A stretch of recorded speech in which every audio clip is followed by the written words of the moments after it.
boy, come up off that neck. Into the trends. See Ali be the band.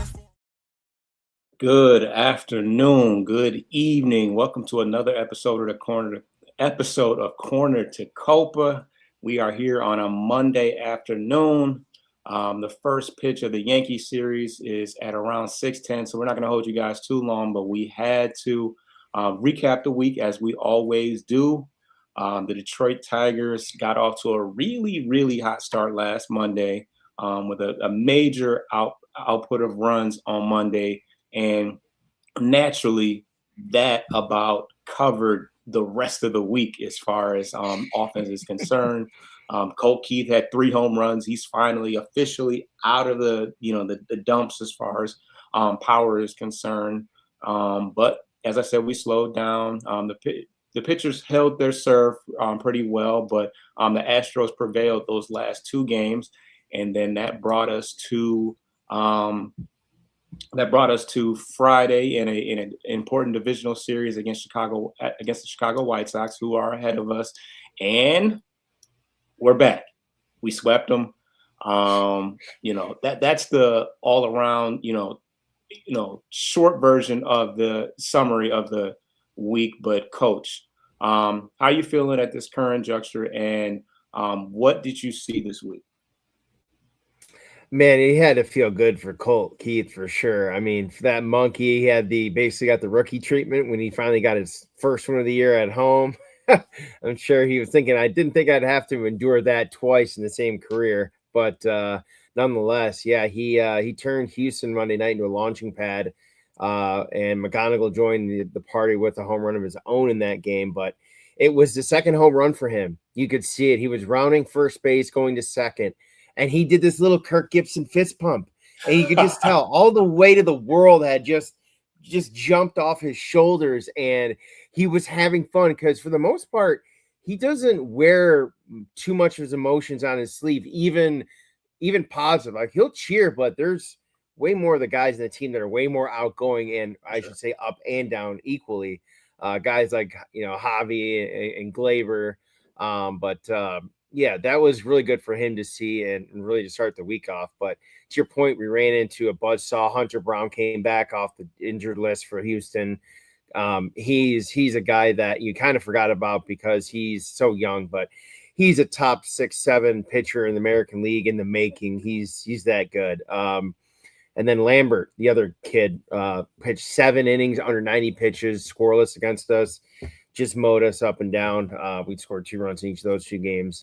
So tough to say whether it was just bad offense, but seemed to me, based on just the eye test, it was just better pitching, borderline superior pitching, if you want to say that. But yeah, but I think the bigger picture coming out of that series was the fact that Justin Verlander had some timelines pushed back that went into this weekend series, which we'll touch on as well. But also as well, we had a new Tiger debut this weekend as well. A name I don't think we were expecting to be called up. I'll say that much, but at least for me, I'll speak for myself on that. Yeah, well, I mean, to speak on Trey Cruz, he's somebody that we definitely had on our radar going into spring training. He still had a pretty solid spring training. He made the 40-man roster before spring training. But we know that he's versatile. He can play all over he can play infield and outfield. He's a little bit older, so he's somebody that it was kind of like, hey, let him roll through the Rule 5 draft or give him a shot at some point this year. He wasn't I want to say he got hurt at the beginning of the season, but he hasn't been having a great season so far in AAA, but it was time one way or another, and he's got some opportunities. I don't think he's got any hits yet. He's still waiting on that, but we did get a chance to rekindle with the family, because he is a 3rd generation player.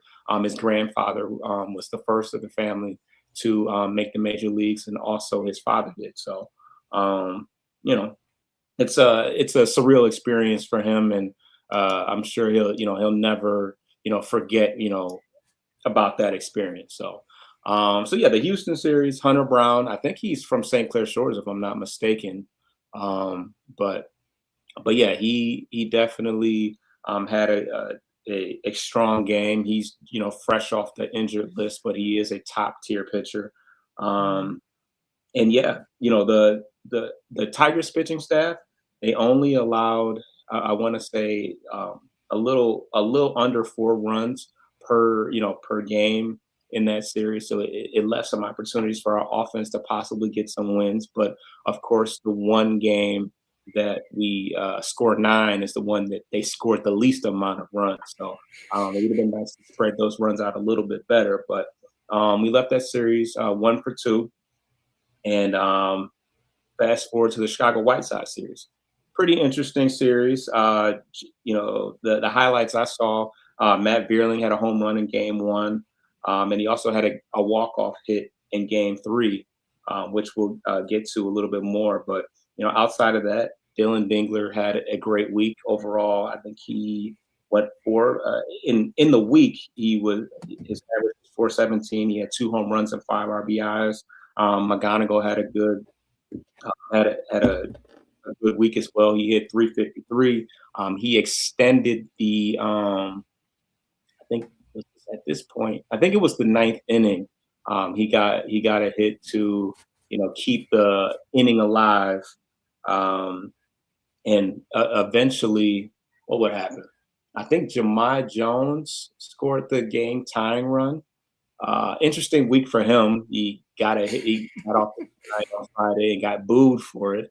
He's definitely on everybody's shit list at this current moment. So much so that even when he does well, he catches some hell over it. But a strong weekend. He scored an important run. He actually legged out a single, which would have ended the game. And they said that his sprint speed. He's average speed, but they compared his his sprint speed to break up that last out at first, and it was comparable to, I think, Corbin Carroll's average. So Corbin Carroll was one of the fast. Corbin Carroll, yeah, right, outfielder, Diamondbacks, yeah.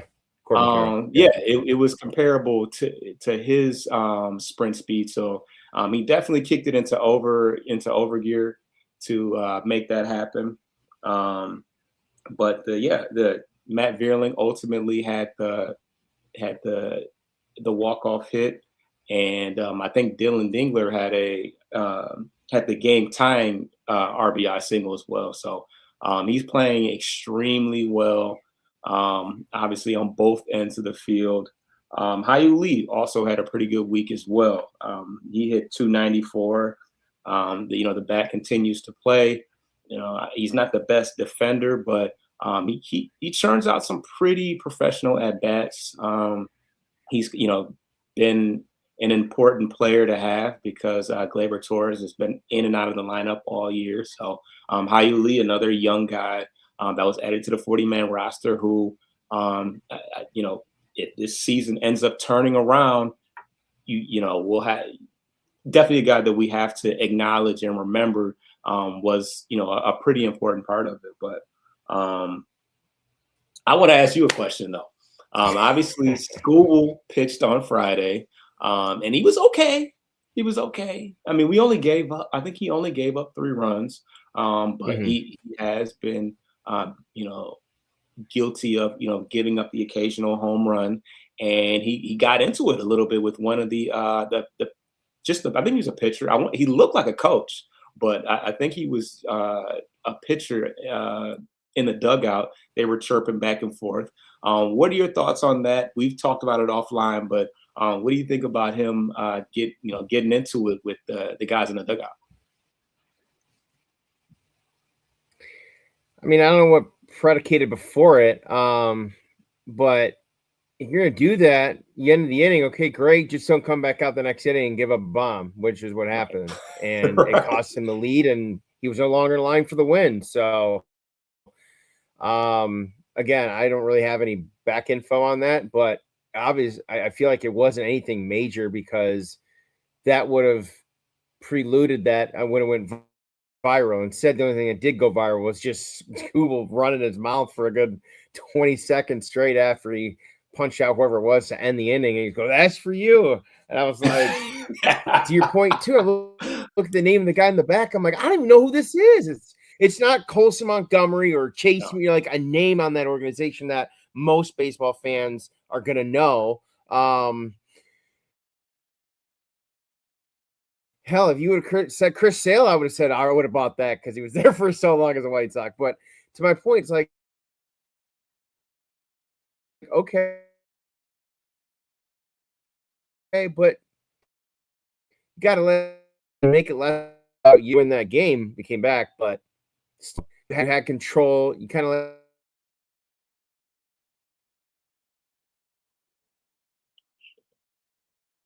let your motion get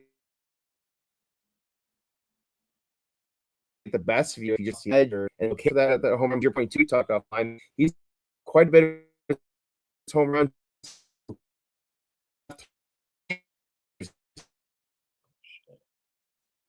Is a bit unusual.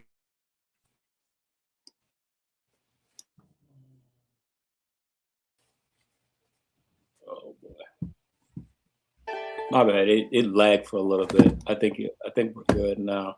But yeah, to your point about Colson Montgomery, I think he was the one that he actually struck out. For me, I mean, I do think that it was due to some heckling. I don't know what was being said or if they were trying to throw him off a little bit, but I think that Skubal was one of those players that does thrive when they're a little fired up, a little bit angry. And although he did come out and give up a home run in the next inning, I think that it could have set a tone for the series and fired up the team a little bit because I feel like he's seen where the team is missing something.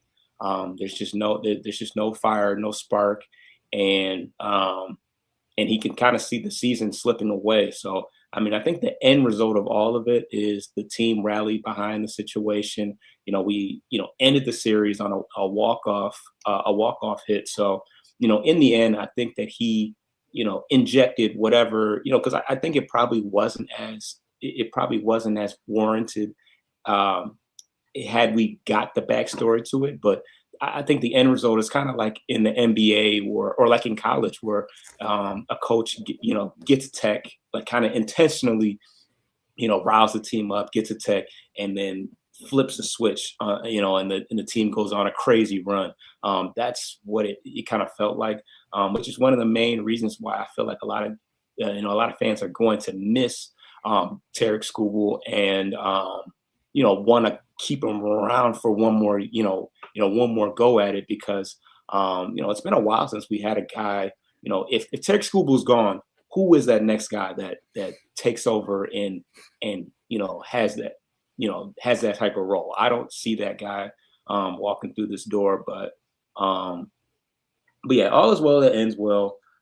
We did sweep the Chicago White Sox, who are probably in over their head a little bit, but they're certainly have quite a bit of ground on us, and we were able to get some back this weekend. So once again, we evade the all on crash out and stay in the mix. The Tigers are now 33-44, 7.5 games out of first place, and I believe only 5 games out of the wild card spot. So still in the thick of things, making things very complicated for Scott Harris and the rest of the guys. So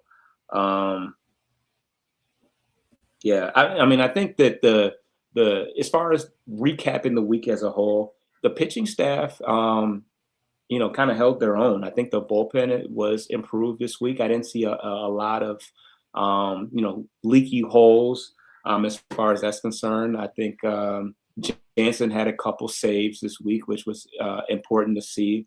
I want to say Finnegan might have got touched up a little bit, but it still remains that outside of that one game where MSU Detroit fans as White Sox show, they were all talking. Yeah, I mean, it's a young group. They don't really have a lot of guys that are able to, step up and really take things over.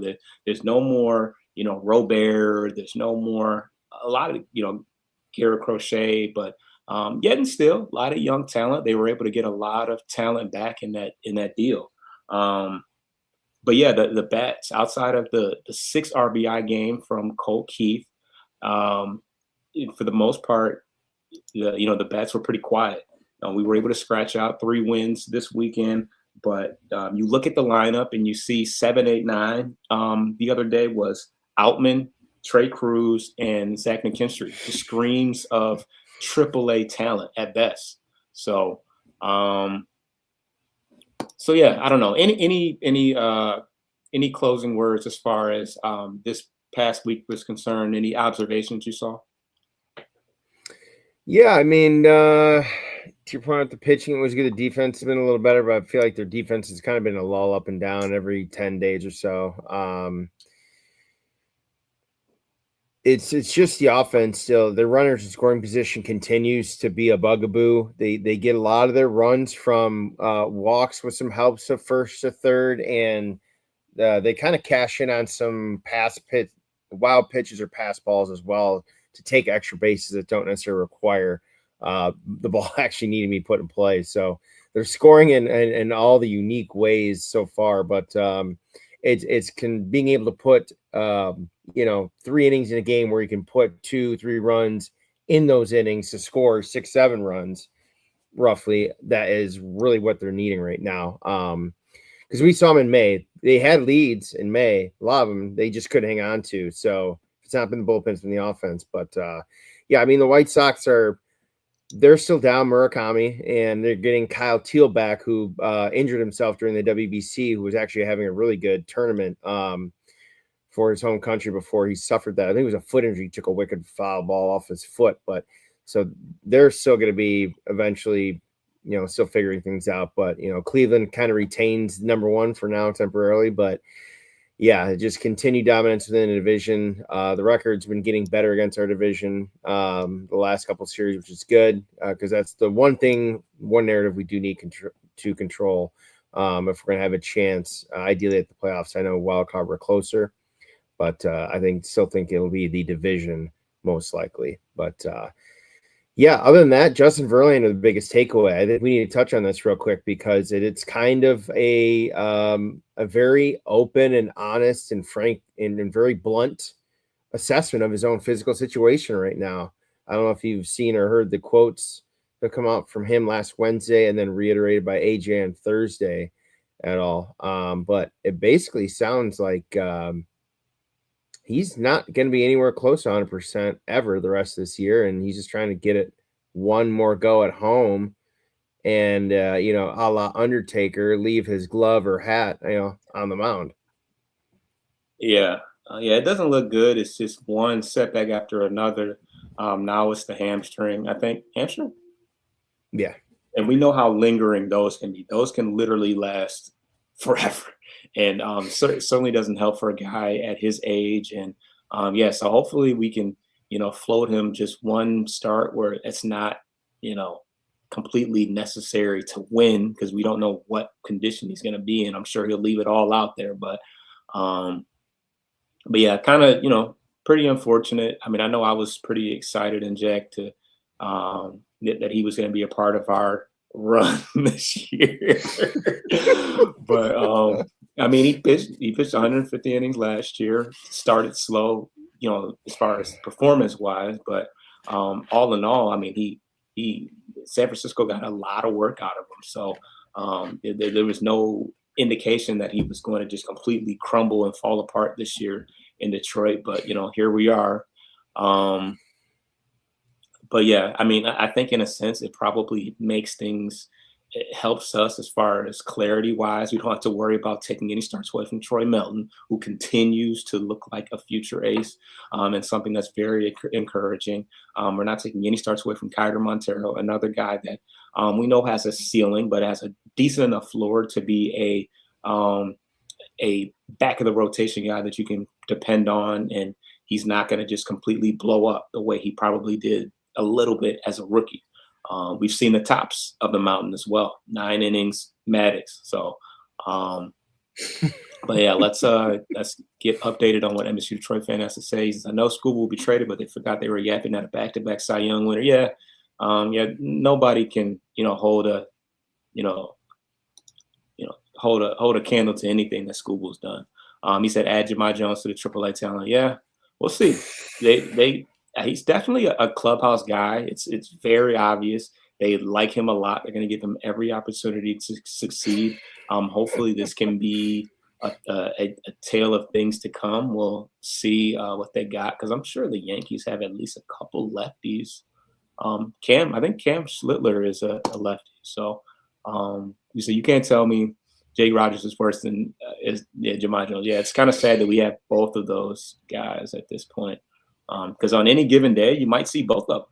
If it's a day game after a doubleheader and it's a lefty, you're going to see Jahmai Jones and Jake Rogers in the lineup together. Or even Jace Young. Yeah, that's a crazy name. Currently struggling in AAA, I'm pretty sure. But Old Yeller, wow. Yeah, JV. He's Take him out back. Yeah, that's crazy. Troy at this point is a starting pitcher. No point in moving into the bullpen. Yeah, absolutely not. Melton and Joe are the two youngs that build a pitching core within this post Scooble era. Absolutely. Kerry hits better against lefties and Carp sucks against lefties. Yeah, it's kind of crazy. Yeah, and he almost hit one out the other day. Gave it a nice ride against a lefty, but it didn't quite go out. He didn't have a great. He's the scoreboard out there. Guy had to make a running catch there at the warning track. you saw it. And he didn't have a good week average wise, but he did have a game-winning RBI single, if I'm not mistaken. He had a game-winning RBI single. When you look at the top of our lineup, because for a while it seemed like everybody's OPS was just below average. But you look at the top, you got McGonigal, he's hitting in the 8s. You got Riley Green in there. You got Dylan Dingler, who's at the top, who's hitting at the top of the lineup. He's hitting number 2 today, as well as Kerry Carpenter, not hitting for a great average, but he does have extra base power. So you got a couple guys that are hitting above average. Unfortunately, the bottom of the lineup is kind of dragging things down. You got Vierling, who had a good week. Hopefully he can build upon that. But you got Torkelson, who's just barely hanging on. And then you got your Outmans, your Jones, your Hyu Lee, who's still below league average as well. You just got too much going on at the bottom of the lineup. But yeah, all in all, a good way to end the week. Started out promising, had a bump in the road with a couple good hitters against Houston, but here as we stand in the lowly American League, very much in the thick of things. The Tigers hitters can be put into 3 groups: youth, core, and others. Yeah, a whole lot of others. I mean, I don't even think you can put Trey Cruz in the. You hear me? Yeah, we can rename it others. We'll just call it the John Doe Club. Right. Yeah, I mean, because Trey Cruz is a lot older than most guys on the team. It's like 27. Yeah, he is. So yeah, he definitely falls in the other category just off the strength of his age. But let's get to the first break. We're going to talk about rosters when we get back. See y'all in a little bit.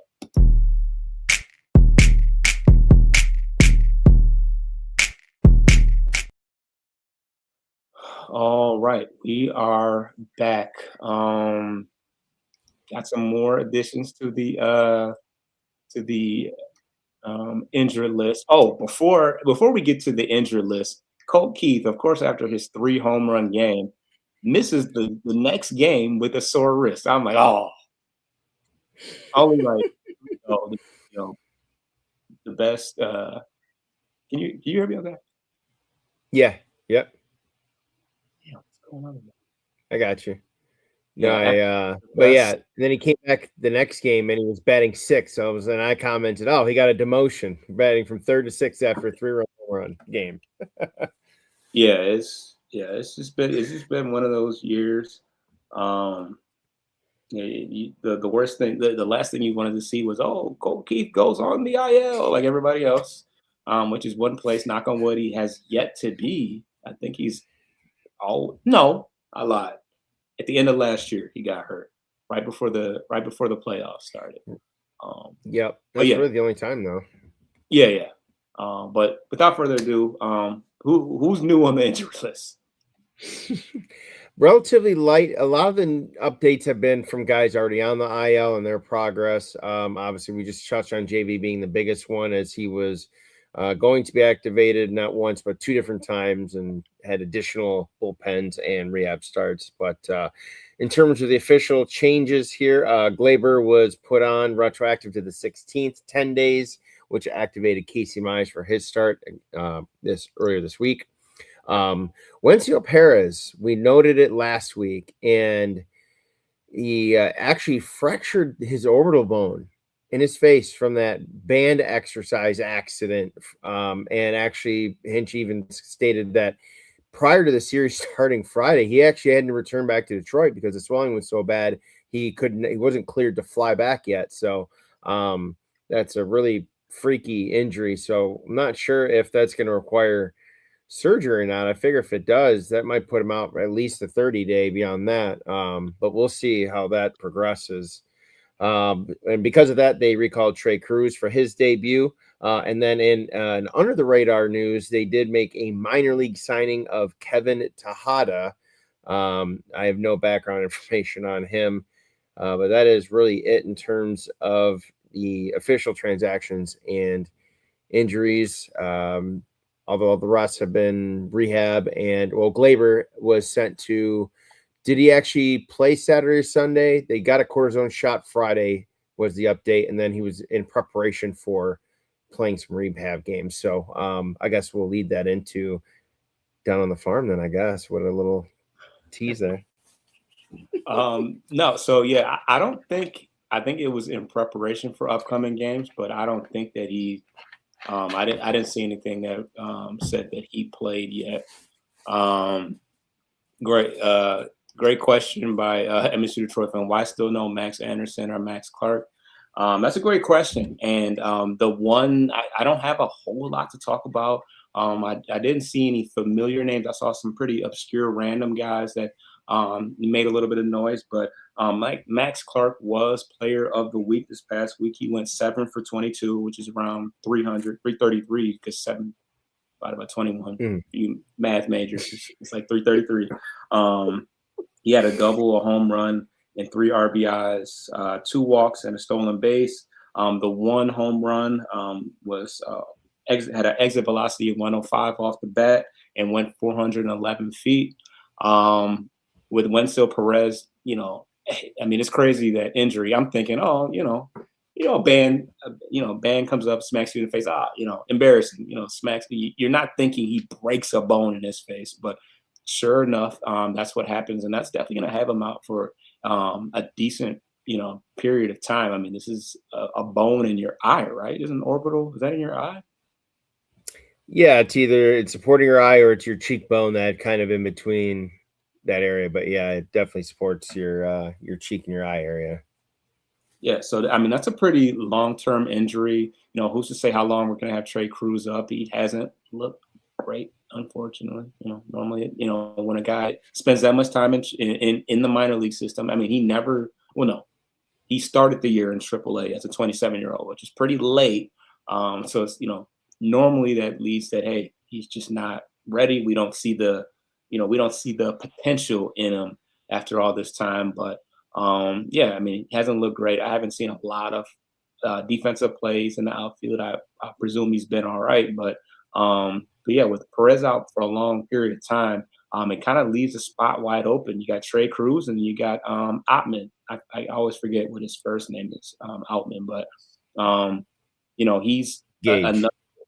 What's his name? Gage Outman. No, well, that's Gage Workman. You talking about Workman?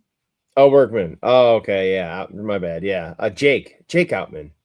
It's something like that. But anyways, yeah. He's somebody that he has been great either. He did have a couple RBIs, I want to say, this weekend, but when we're ready to pull the trigger on that deal, we got wide open spots that are available because I don't see Outman being a long-term guy that we're just holding on for dear life. When they're ready to make the Max Clark move, hey, you don't really have to make a tough decision on this one. This one's easy. You can go in one of a couple different directions maybe. I don't think they're trying to get rid of Trey Cruz that quickly, but yeah, I mean, the team is missing, speed. They're missing some defense in the outfield. Vierling's been okay.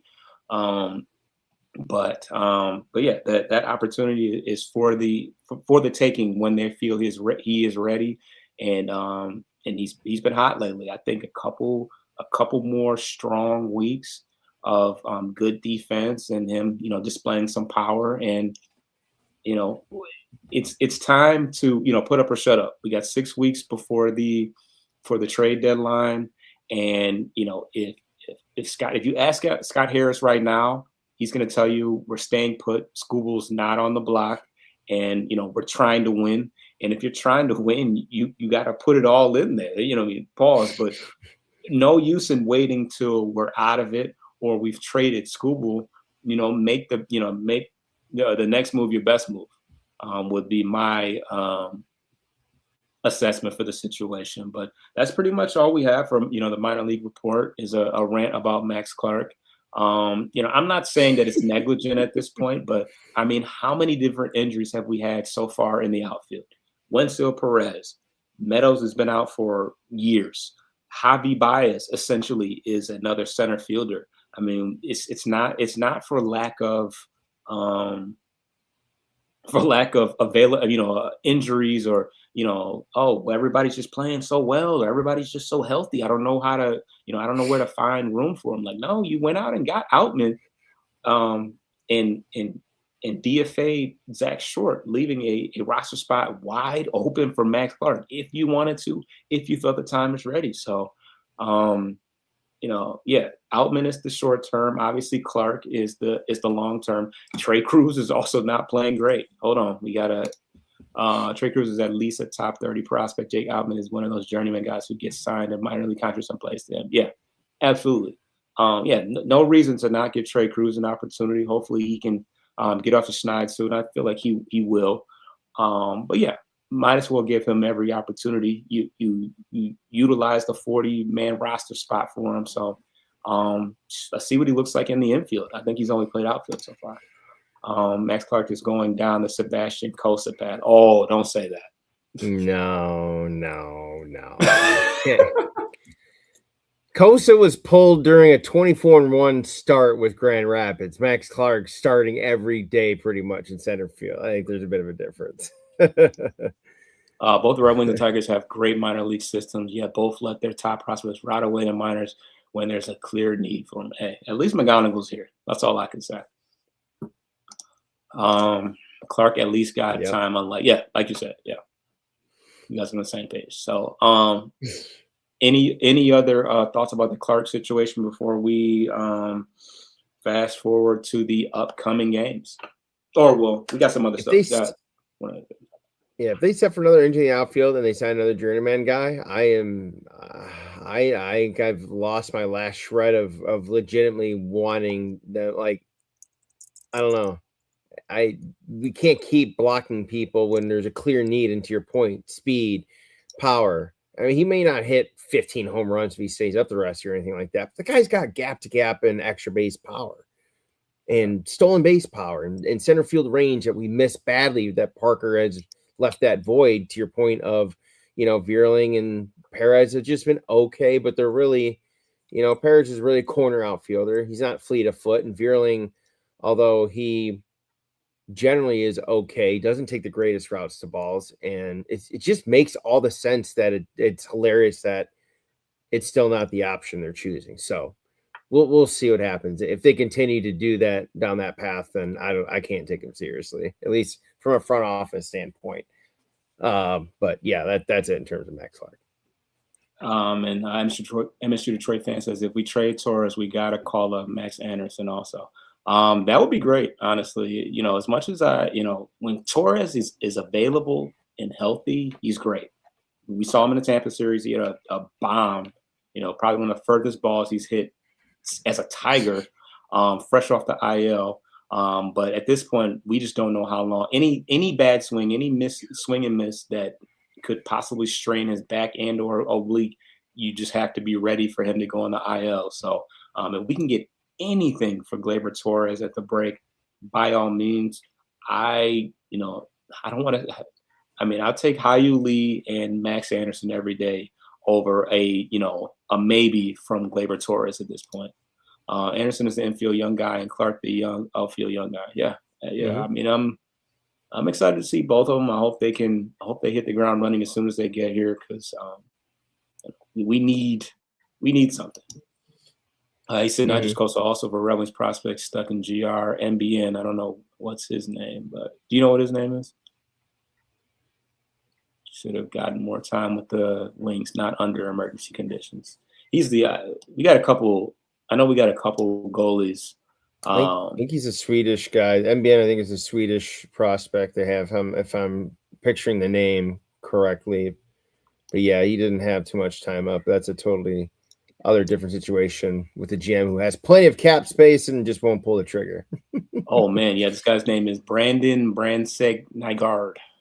Yeah, Nygaard. Yeah, I knew it was like Bjorgen or Bjorgen Nygaard or something. I just was not going to try to butcher it as bad as I just did right there. But yeah, it's crazy. Limited time with the parent club, essentially. But yeah, that's all I had in terms of Max Clark, though. Yeah, and then there's also you got Ben Malgeri having a really good year. I don't want to complicate things any more than we already have, but we and I get it. Ben Malgeri, they're obviously not very high on him. He's a little bit older. How old is Ben Malgeri? Guys hit 26. What, 13? He's got 12 or 13 home runs this year, right? I think in Toledo, I think were the numbers we were talking about earlier in the week. He's got 9, but he's hitting 8. He got an 897 OPS, 401 on base percentage. He's just not held in high regard. I mean, he's had a good spring, but he actually got sent down to Double-A last year. So they obviously don't think that, I'm sure he'll get a crack at things probably next year, maybe. But, if he's 26 and hasn't got to the majors yet, they obviously don't believe in him all that much. So, I don't want to, he's not on the 40-man roster, so no need to complicate it. But obviously they feel Outman is a much better option, at least on the defensive end, than Ben Malgeri. He said, I get Whitecaps starting lineups every now and then, and Bryce Ranier is the only guy I even know. Yeah, last year I knew everybody. Zach Pacheco, who I think is on the line, is still there. But, the Whitecaps were super stacked last year, especially up until before Briseño and all those guys got moved up. So it's kind of time to start retooling that farm system that churned out some championship teams just last year. So yeah, that's all I have as far as the farm system is concerned. Good conversation there, but let's talk around the league. Any hot topics? I have a few personally. I can set it off if you want to, but yeah, any thoughts so far on? Around the league thoughts.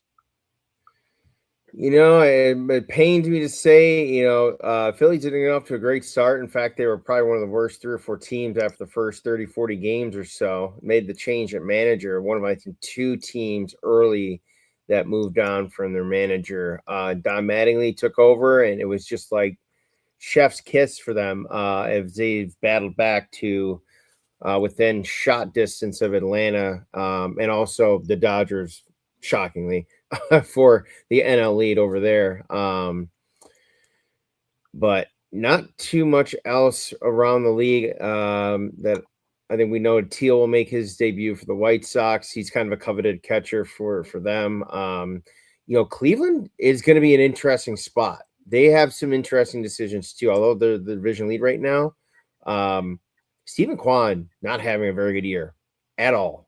batting still around 170, 180. I know he's still looked at as potential Gold Glove caliber outfielder, rightfully so. Covers still a lot of ground out there, but they've kind of been soft sellers in the last year or so. Remember, they made some trades out who we thought, Naylor went out to Seattle. They traded him in the offseason. It was more of cost-cutting moves, but they're somehow still getting better. So that'll be interesting to see where he goes and if Detroit meddles with interdivision trade at the deadline if it comes to it. But if they're both in the hunt, I wouldn't expect it. But yeah, I didn't have too much else in terms of around the news. I got something on Dingler, but that's more for an individual. Stephen Kwan. It says that he's hitting 206 with a 567 OPS. I know there were rumors last year that the Dodgers and Phillies could be interested in acquiring him. I don't know if anybody would touch him this year. Certainly not for anything valuable, because he's kind of we're now at a point to where he's got a pretty considerable sample size. So tough to say whether he'll snap out of it, but yet and still they are in first place somehow. J-Ram's out. It's kind of annoying because when I follow the minor, the minor league, Instagram, every time I look up, it's another Cleveland Guardian, stud coming up through the ranks. They just seem to just, grow them on trees. Travis Bazzana, I think, just had a multi-home run, game or something like that. But it's just the rich getting richer as far as, not going out and getting all the big names, but they're producing them at the minor league level and keeping the payroll nice and low and the win total high enough. So honestly, I don't have much Tigers talk to folks on the NBA and NHL drafts coming up. Oh, okay. Sounds like the Pistons will move up and involved in a Giannis trade as a third team. We're gonna stay focused on the Tigers, but yeah, as far as around the league, the Marlins are hot right now. I think they're 14-4 going into June. They had a couple injuries as of recently, but a team that I definitely saw to be a possible contender. I think they're in the mix as far as the wild cards are concerned, but they got Kyle Stowers back. They have Otto Lopez, who's having a career year. Xavier Edwards too, a good young second baseman. So the Marlins are looking good. Did you get a chance to see Rafael Devers and that whole scandal about he got a hit in the 9th inning, and of course they were down a run, as San Francisco normally is down. And the manager, the new manager that coached for Tennessee last year, called for the pinch runner, a speedy guy that can steal a base. And Devers kind of showed up as manager and for a minute refused to leave the game. Now he eventually gave in because the pinch runner is just standing at first base. Like, hey, can I? Like, I'm not going to stand. You can't stand on the base together, and I'm not going to make you move. Yeah. Devers, pretty big guy. But the coach told me to come in the game. But he's like, hey, he told me to. He did. Yeah, me. Oh yeah, Liam. Yeah, I'm getting sidetracked, but the Marlins got Liam Hicks. Liam Hicks is pretty much a all-star. He just went on the injured list, but he was traded in the Carson Kelly deal, where he went to the was it Carson Kelly? It was one of our catchers that we got off of. I think it was Carson Kelly, but he's having a really good year. But yeah, so Texas Rangers. So eventually he did lead the game, and the teammates tried to acknowledge, hey, good job. You got a hit to keep the game alive, and he was mad and didn't want to say anything, and then didn't say anything after with the media. But and we joked about it like, hey, we'll take Rafael Devers, and but it's starting to become a problem. Obviously, you got the new young manager The team's struggling. They're already selling. They said Chapman is, it could be available. Devers could be available. Who's their shortstop? Yeah. So Willie Adames? Adames. I was going to say Paredes, but not Paredes. Adames. And so, yeah. And then obviously they had the whole issue with him having to move off of third base in Boston and all that mess. But, what do you think about that whole situation? And he's somebody that teams will be reluctant to go after because of incidents like this.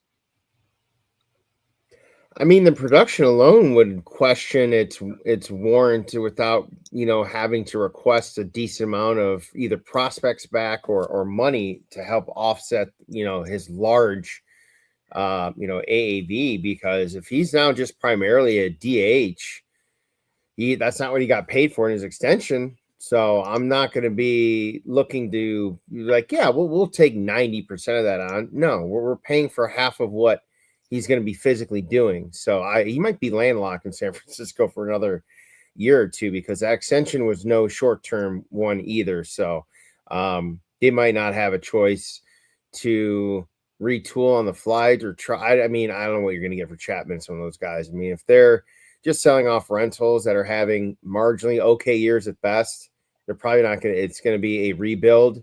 And frankly, for Louis Vitale, the new manager, that's probably the best case. He kind of can then put his actual thumbprint on the makeup of the team going forward, have some more say on draft coming up as well in terms of impact position that they can use with their top end picks, and kind of reshape the future of that organization. But Rafael Devers, as far as his concern, is prima donna tactics.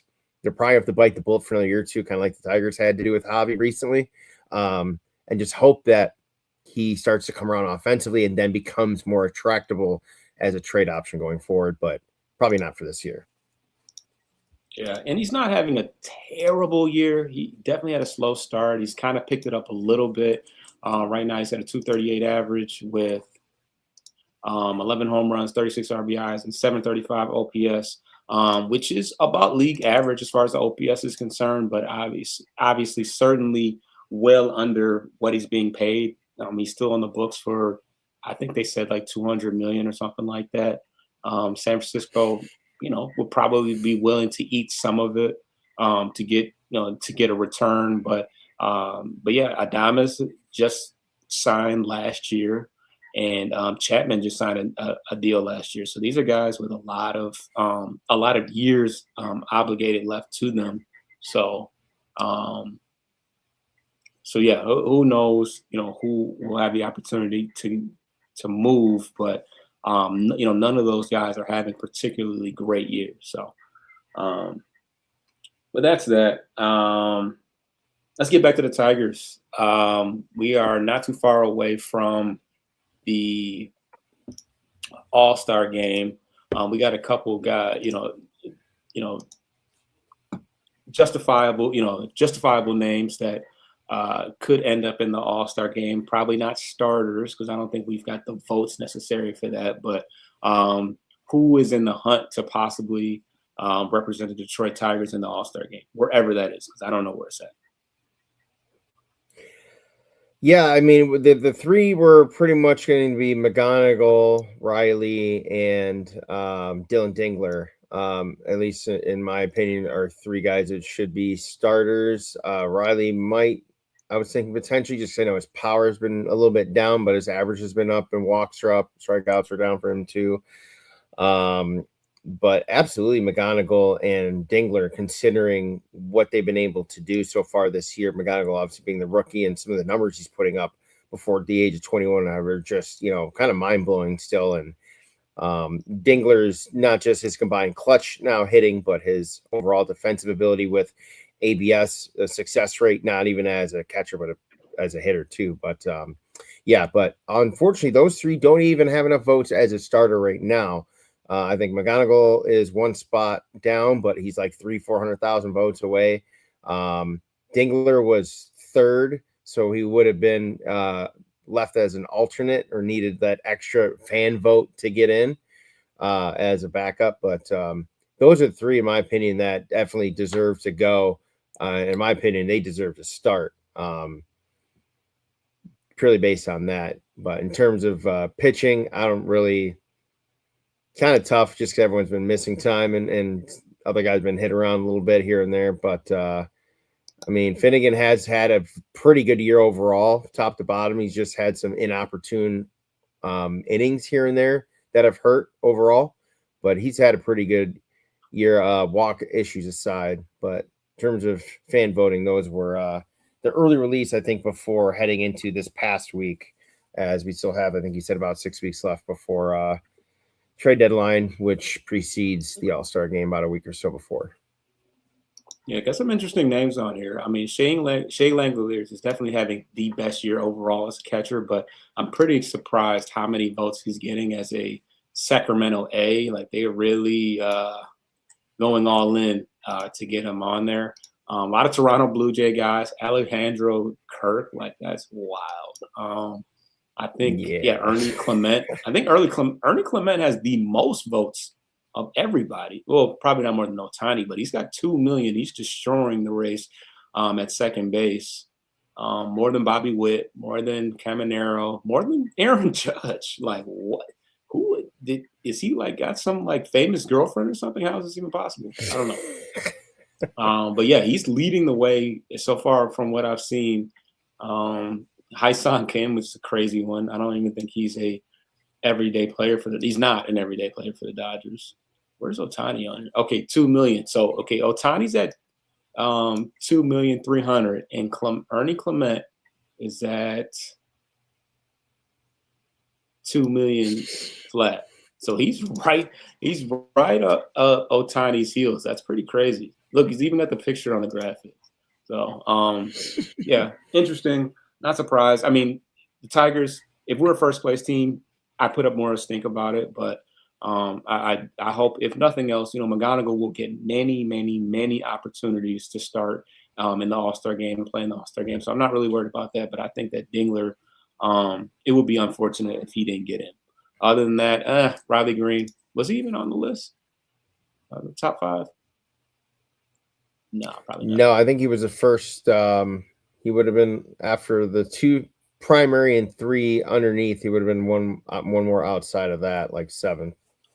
Yeah. So Mike Trout's hurt right now. Of course, he's kind of a legend in the game, so I can see why he's up there. Aaron Judge is hurt for the foreseeable future. Those top 2 guys are hurt, and top 3 injury prone. So there might be some hope for Riley Green. Because he's probably having a better year than Randy. I don't know about Julio. Julio always starts slow. So, Mariners, they showing out in the outfield. But yeah. So that's our All-Star talk. The game started. Everybody's going to the game. All right. So let's wrap it up then. What are the probables? Look, let's take a last break, and then we'll talk probables and, wrap this bad boy up.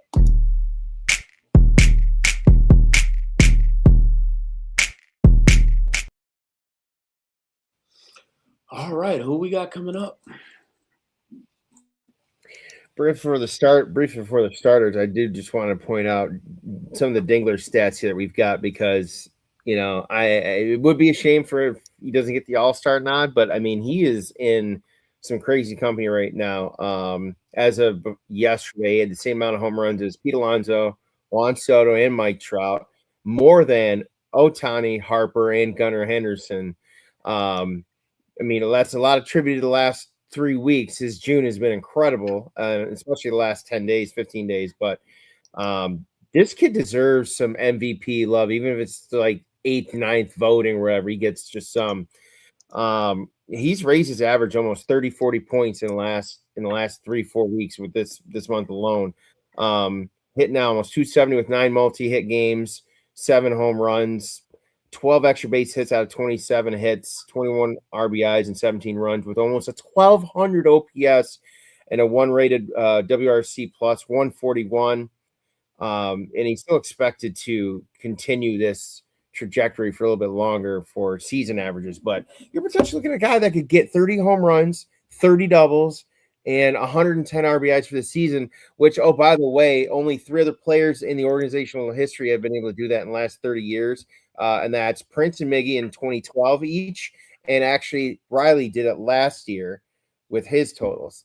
So he'd only be the 4th player to do that in the last 30 years. And that would be a massive milestone. But now that I'm done tooting that horn for a fellow backstop, they start the 3-game series this week with the continue their homestand through this weekend, starting with 3 against the Yankees. Valdez against Garrett Cole tonight, who's also made his return after he missed all of last year after suffering near a season-ending injury in 2024. He's been off to a fairly good start. Not too much. He's been giving up some runs the last outing or two. We're hoping we can get to him for that. Tuesday, Casey Mize against Carlos Rodon. And then the matinee is Skubal against Weathers. So some good, strong arms for us going forward. And then we welcome the Astros back to Detroit after we saw them last week. Troy Melton will kick it off Thursday against Amai. Friday will be Montero against Arrighetti. Saturday will be Valdez against Tang. And Sunday will be Mize against Hunter Brown. With a quick peek ahead of that, as we near the Independence Day weekend, they go back to New York to see New York to wrap up, I think, their season series entirely for 3, and then fly to Texas for 3 against the kind of slowly lurking Texas Rangers and the potential AL Cy Young candidate, Jacob deGrom. Yep. So the Tigers get one more crack at Tang. That's the guy that gave up the 3 home runs. Well, he didn't give up all 3 home runs to Colt, but we kind of jumped all over him. So we'll get to see him one more time this year. Just closing statistics on Dingler. He's getting it done in the clutch as well. Hitting 300 with runners on. 297 with runners in scoring position, and 390 with runners in scoring position with 2 outs. Doesn't get too much more clutch than that. Comment. Oh, man. We had a comment. Oh, Troy in the building. What's up, guys? You still believe in our season, or do you guys think we should trade everyone away?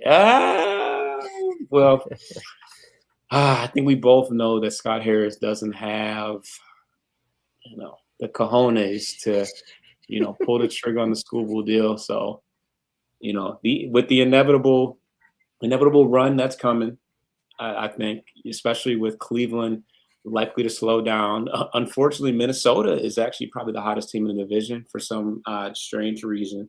So we'll have to contend with them. But we've been better against our division as of late.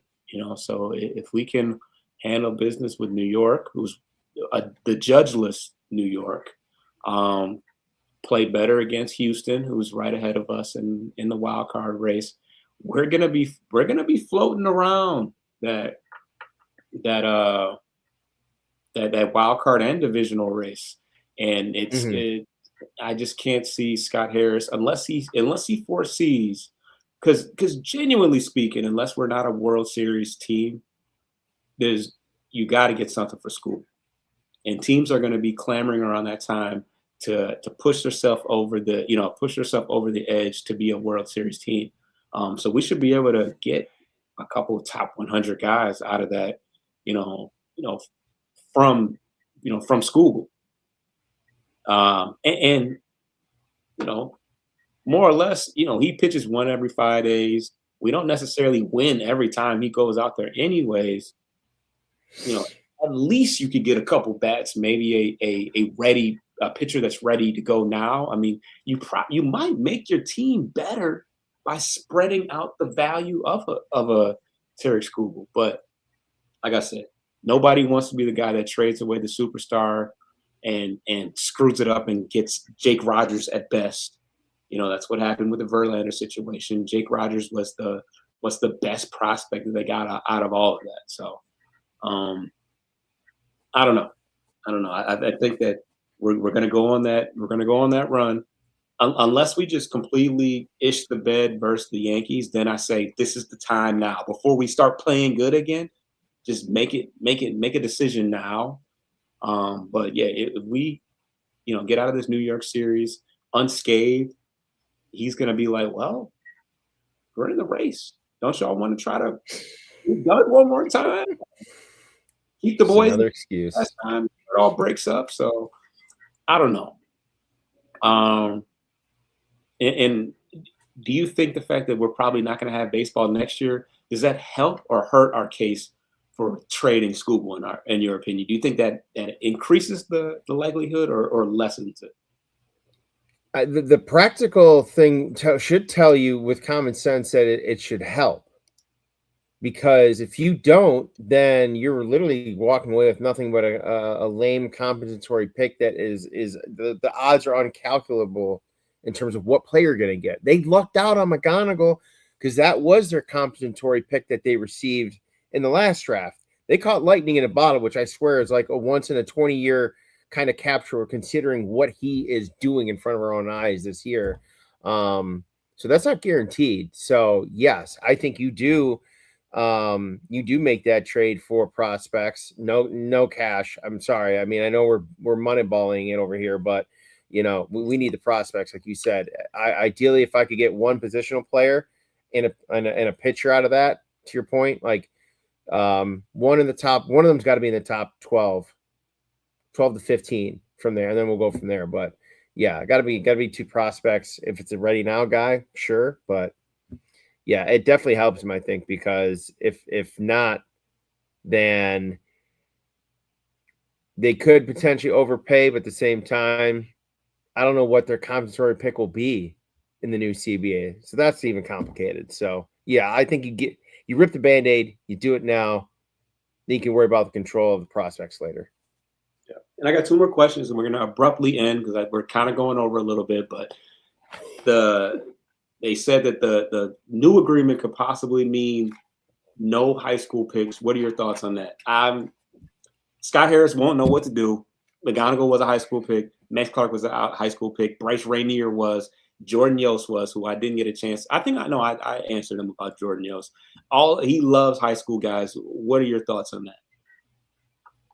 Well, and drop the rounds from 20 to 12. So, and they're going to angle to really open up the door for the international players, not just the international, pooling money that they're allotted and capped at every rolling 3-year period they get to spend, and then it kind of recoups or whatever.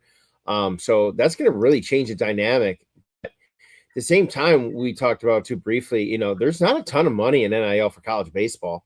It's really predicated on if you happen to be an Alabama, a Michigan, a Oregon, a big brand name, successful college football program that's able to kind of share some of their wealth around, and also through some of the shared revenue that most universities have in agreement with their programs to kind of help lessen the burden financially a little bit, and stretch that out. But yeah, I mean, that would completely reshape everyone's approach as a front office going forward.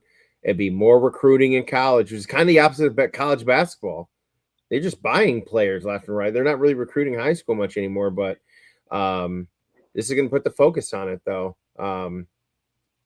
The growth in college for sure, which I think is probably the better channel because baseball desperately needs it. It doesn't get that much from ticket sales. Parks aren't that huge. College World Series, great. Actually, Game 3, final game tonight, by the way, on 15 minutes as well. Game 3 finale for the Men's College World Series is tonight. But it's a great show, but regular season doesn't draw. It just doesn't unless it's a top 10 team. Right. And Troy says if we could get Sheehan and Rushing from the Dodgers, I'd do it in a heartbeat. I tend to agree. You could just, obviously Rushing is a catcher, but you can just DH him. He's probably the best bat option for DH at this point. But I don't think the Dodgers do anything like that. You're going to get a prospect. You're not going to get somebody that's already ready, I don't think. They never have to be that desperate.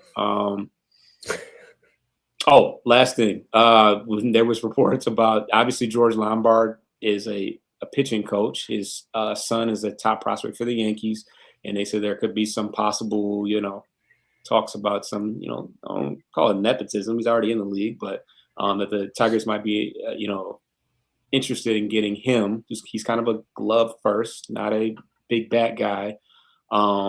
And then LaGrange, who's the big arm that we got to see a little bit in spring training, but he throws 100 plus. He would be the major, pitching wise would be the major pull, but not feeling that, huh?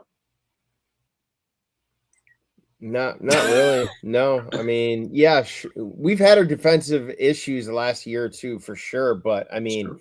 You get one glove, it ain't gonna fix what we got going on. That's not Dylan Dingler. I mean, the problem's all over the place. We've got 3 of the worst negative D-WAR players on the roster at 3 individual positions. We also have 1 or 2 that are at the top. So they need a bat. They need to prioritize someone that is a good bat to ball, exit velo, barrel percentage, because that's what we need to drive in runs. That's how close we are. 4-2, 3-1, 3-2, like those type of games we're losing, and that kind of bat could get us that extra 1.5 run a game that could flip that win percentage over by 20%. And to your point, hell, we could be in semi-buy mode right now instead of in between soft and hard sell mode. Yeah, it's really just that close. Just depends. It literally could depend on how this series goes right here. It just seems like every series we bounce back and forth, like sell the team, not sell the team, but sell away the assets. Time to look towards the future, and next thing you know, you sweep the White Sox, and it's like, oh no, it's lit. We back in, it for one more time. The boys are back. Don't let them get hot. So, like I said, it's going to be an abrupt ending to the show. As it stands right now, it is 1-0 Yankees at this current moment. Torkelson is on second base, and James, I think his name is James Outman, is up, right? Whatever. So, yeah, as it stands, we're 7.5 games back at first place, 5 back in the wild card. And, check out the game, subscribe to the channel. We're here every week. If it's not on Sunday, it's probably on Monday because there's some type of holiday.